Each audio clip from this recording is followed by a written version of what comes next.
Welcome back to Mr. Nightveil.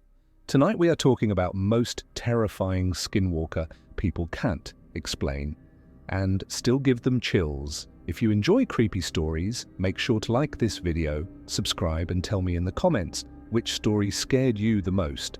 Now sit back, turn off the lights and let's explore 5 terrifying paranormal experiences that might make you question what's really out there. The Skinwalkers. Debt.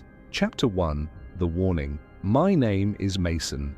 I've spent 15 years as a wilderness EMT, a job that requires a cold, rational mind. I've seen what the desert does to the human body. I've seen the effects of dehydration, the jagged ruin of a fall from a cliff, and the aftermath of mountain lion attacks.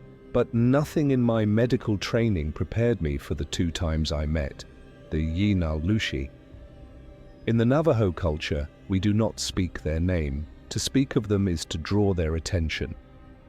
My grandfather was the only one who broke that silence. I remember July 1991. The heat in Window Rock was a physical weight. I was 10 years old, sitting on an overturned bucket, watching my grandfather skin a rabbit. "You know why we don't whistle at night, Mason?" he asked. His hands were steady despite being 70 years old. I shook my head. "Whistling calls things," he said. "Things that listen. Most of the time, nothing answers, but sometimes something does. It hears you and it decides it wants what you have. It wants your skin." He told me about the dark way. He told me that if I ever saw someone I knew but they moved wrong, if their gait was off or their eyes stayed too still, I had to run. You see your brother, your mother, or your father, and something feels wrong. You run because it is not them anymore. Chapter 2. The thing at the window. That night, the desert was silent. No crickets, no wind, just a suffocating heat. Then came the scratching. It was not a branch. It was rhythmic. Click, click, click, fingers on the metal window screen. I lay paralyzed. Then the smell hit me. It was the scent of a carcass left to rot in a black plastic bag under the summer sun. Then a voice.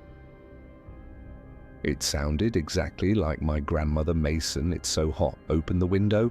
Honey, let me in." My blood turned to ice. My grandmother was asleep in the next room. I could hear her light snoring through the wall. The thing outside was a mimic.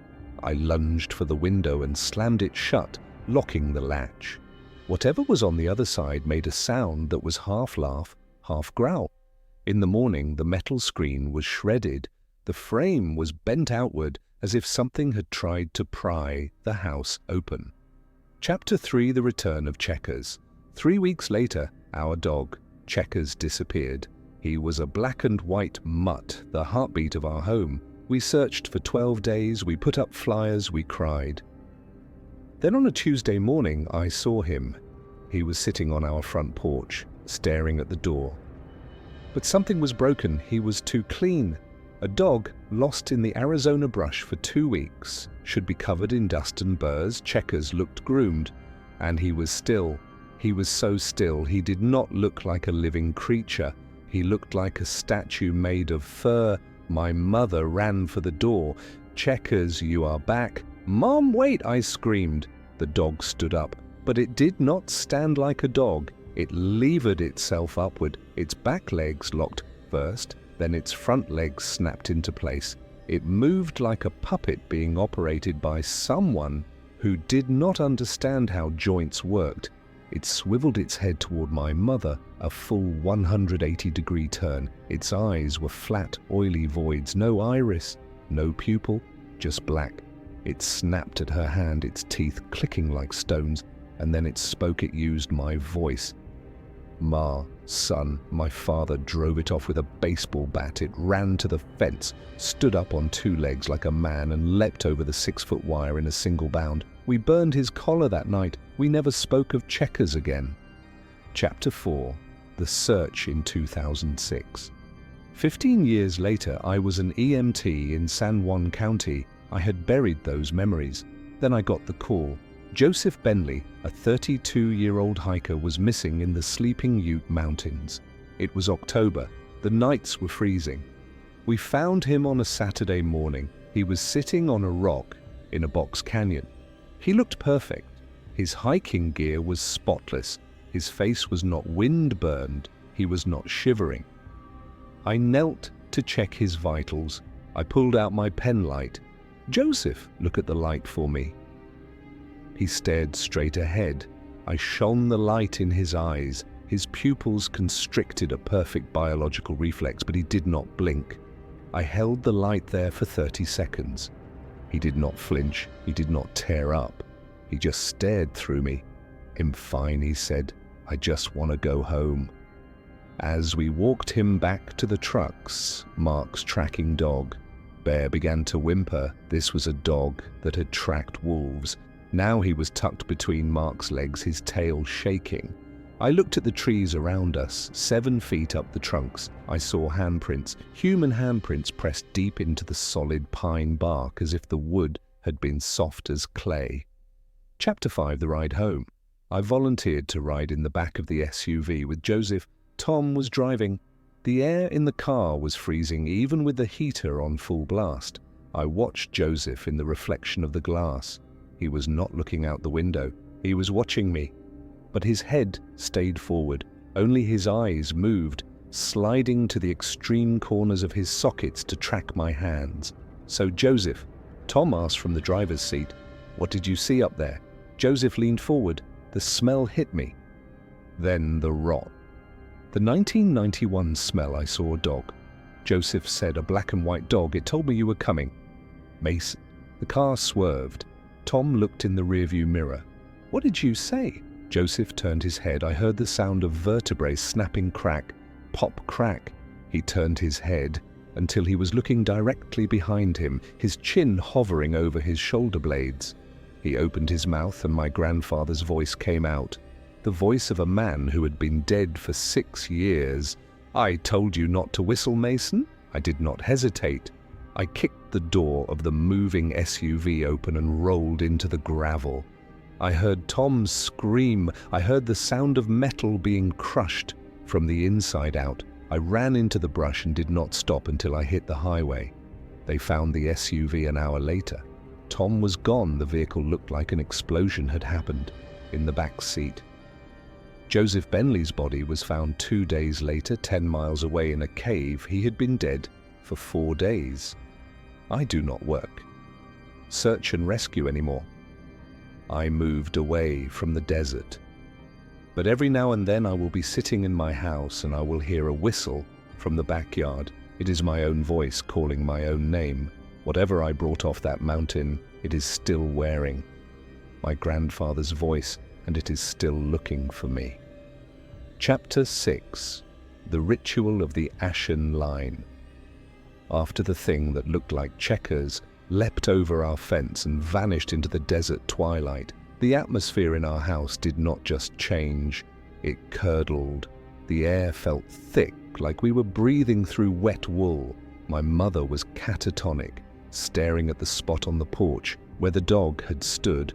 My father was clutching that baseball bat so hard his knuckles were white as bone, but my grandfather was the only one who moved with purpose.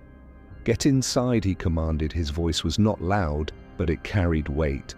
"Close every curtain. Do not look out the glass. If you see a reflection that is not yours, ignore it." He went to his truck and pulled out a heavy leather satchel. It smelled of old earth cedar and something sharp like ozone before a lightning strike. He did not use a cross or holy water. He used the medicine of the earth. He pulled out a jar of what he called mountain ash, a mixture of burned sage, cedar, and the ground remains of lightning-struck wood. I watched him move from room to room. He was not praying, he was marking. At the base of every doorframe and on every windowsill, he laid down a thin, unbroken line of the grey ash. "The ash is a boundary," he whispered. "These things, the Yi, Naldlushi, they are thieves. They steal voices, they steal skins, they steal lives. but they cannot steal what they cannot touch. This ash tells the earth that this house is no longer part of the desert. It is a sanctuary. He then pulled out small bundles wrapped in buckskin tied with red wool. He hung them above the lintel of the front and back doors. He told me they contained obsidian flakes and dried ghost bead seeds. "Listen to me, Mason," he said, kneeling so his eyes were level with mine. He smelled of tobacco and wood smoke. "Tonight the house will groan. You will hear voices from the roof. You might even hear your own voice, crying for help from the backyard.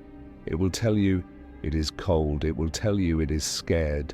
But look at the ash. As long as that line is unbroken, the lie cannot become the truth. Do not break the line. Do not open the door. Not for anyone, not even for me, if I am on the other side of that wood." That night was a symphony of nightmares. We all huddled in the living room. The scratching started around midnight, not on the windows this time, but on the roof. It sounded like heavy, wet meat being dragged across the shingles. Then came the thudding, the sound of something heavy pacing back and forth, trying to find a gap in the protection. Then the voices began. First it was Checkers, a frantic, pained yelping just outside the front door. It sounded so real, so visceral, that my mother actually stood up to go to him. My grandfather grabbed her arm, his grip like iron. "That is not your dog!" he hissed. Then the yelping changed. It morphed mid-cry into the sound of my brother Kent's voice. "Mason, it is me. I am locked out. It is dark out here, Mason, please." I looked at Kent. He was sitting right next to me, his face pale, his mouth clamped shut. We were hearing a ghost, a mimic trying to find a crack in our resolve. The voice outside grew frustrated. It began to scream, a horrifying, distorted mashup of every voice it had ever stolen. It sounded like a choir of the damned all shouting my name at once. Grandfather stood in the center of the room, holding a bundle of burning sage. He moved the smoke in 4 directions, north, southeast, and west. He began to chant a low, guttural vibration that seemed to rattle the floorboards. He was not just protecting us, he was pushing back. As his chant grew louder, the screaming outside turned into a high-pitched whistle, the kind that makes your ears bleed. There was a final massive thud on the roof that made the ceiling fan shake, and then silence. In the morning, the ash on the doorframe was blackened, as if it had been scorched by a blowtorch. Outside, in the red dirt of the driveway, there were no dog prints. There were only the prints of a man. Long, distorted, barefoot tracks where the toes were far too long and the heel was too narrow. They led up to the front door, paced in front of the line of ash, and then retreated back into the brush. Grandfather cleaned up the ash and buried it far from the house. He told me the debt was paid for now, but once a skinwalker has your scent, once it has your voice, it never truly stops listening. They have long memories, Mason, he warned me as we packed our bags to head back to Tulsa. They are patient, they will wait years. They will wait for you to grow up. They will wait for you to forget. They will wait until you think you are safe. And then they will call to you again. He was right. It waited 15 years. It waited until I was alone in the mountains of Colorado with nothing but a radio and a heart full of misplaced confidence. It did not just want to scare me anymore, it wanted to replace me. And as I sit here now, typing this out in a brightly lit room in a city far away, I find myself looking at the door. I do not have the mountain ash anymore. I do not have my grandfather's chant. All I have is the hope that the walls are thick enough and the locks are strong enough. But then I hear it. A faint, rhythmic scratching on the glass of my second-story window. Click, click, click. and then my own voice whispering from the darkness of the hallway behind me. "Mason, are you sure you are the one who made it out of the desert Hapter?" 7. The uncanny pulse.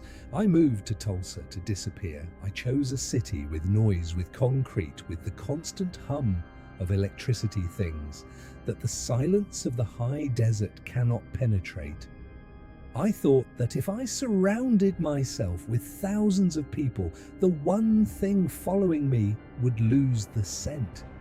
But you do not outrun a shadow. You just wait for the sun to go down so it can merge with the dark. Living with this knowledge changes the way you look at the world. It ruins the beauty of a sunset because you know what the night brings. It ruins the comfort of a home because you know that a door is just a piece of wood. Most of all, it ruins people. I developed the tests. It is a sickness, a quiet paranoia that has cost me every relationship I have tried to build since 2006. When I am on a date, or when I am sitting in a bar with a new friend, I am not listening to their stories. I am watching their eyes. I am waiting for the blink. Humans blink. It is an involuntary, wet, rhythmic necessity. But the things wearing the skin they forget. They focus so hard on mimicking the speech, on the way we tilt our heads or laugh at a joke, that the biological clock of the eyes slips their mind.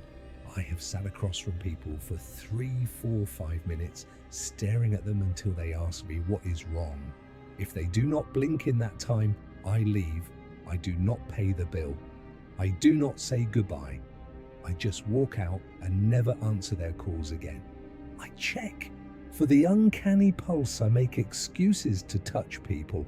A hand on the shoulder, a squeeze of the arm. I am not looking for warmth. I'm looking for the vibration.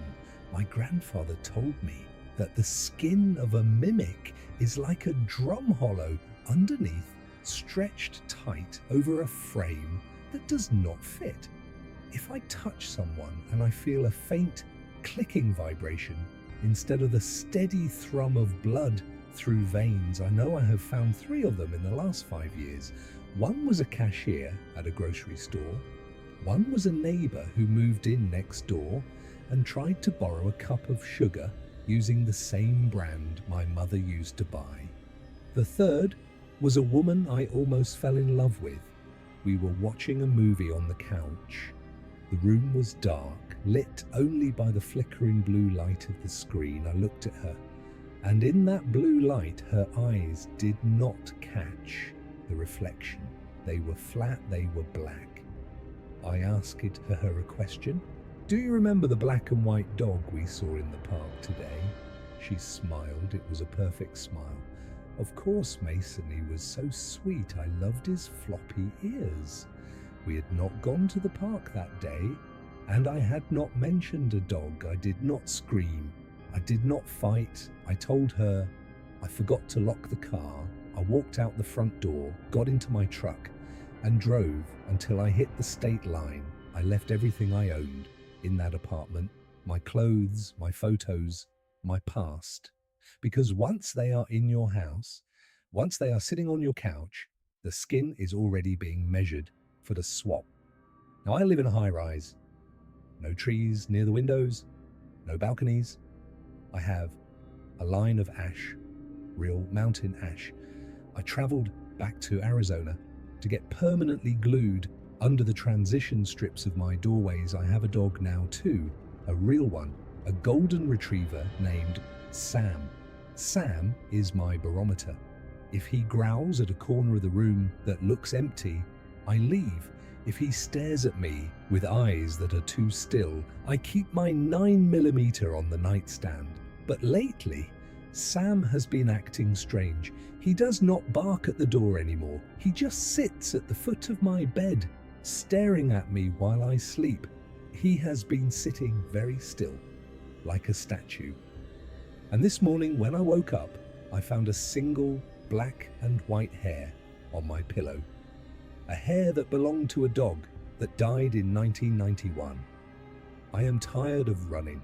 My grandfather said they are patient. They have waited 34 years for me to finally stop moving. I can hear the scratching now. It is not on the window. It is coming from inside the closet, and the voice is the worst part. It is not my grandfather's voice anymore. It is not Joseph Bentley's voice. It is mine.